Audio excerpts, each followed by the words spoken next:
Heavy rain is bringing major flooding to parts of eastern Victoria and southeast New South Wales, and a severe weather warning is current for damaging winds and heavy rainfall. And we saw a lot of rain overnight through parts of southern New South Wales, with widespread areas of 50 to 100 millimetres through East Gippsland and South Coast New South Wales. We even saw isolated falls of in excess of 200 millimetres just inland of Moruya. And then since 9 o'clock this morning, we've continued to see light to moderate falls of around 15 to 25 millimetres, and that'll continue for the rest of today. Now, because of all this rainfall, we have numerous flood warnings current.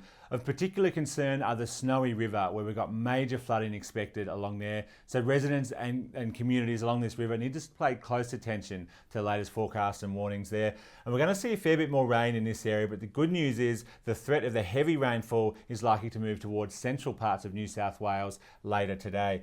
So looking at that in more detail, you can see the band of the heaviest rainfall quickly moving offshore tonight and clearing the south coast of New South Wales and East Gippsland, with just a few light showers remaining on Saturday and Sunday. So quickly covering that again, the focus of the heavy rainfall slowly moving north during the day, clearing those kind of areas that have already seen a lot of rainfall in the last 24 hours.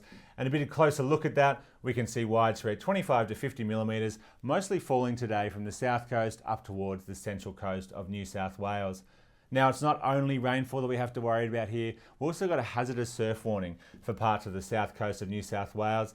And that's due as the low winds up. We're going to get some pretty strong winds, and that's going to cause some large seas and swell. And that's going to cause some dangerous activities for any beach goers who are heading out there for surfing, as we could see waves getting up to around 6 metres. So with all the weather going on in New South Wales, remember to stay up to date with the latest forecasts and warnings via our website, app and social media. Listen to all advice from emergency services, and we'll continue to keep you safe here at the Bureau.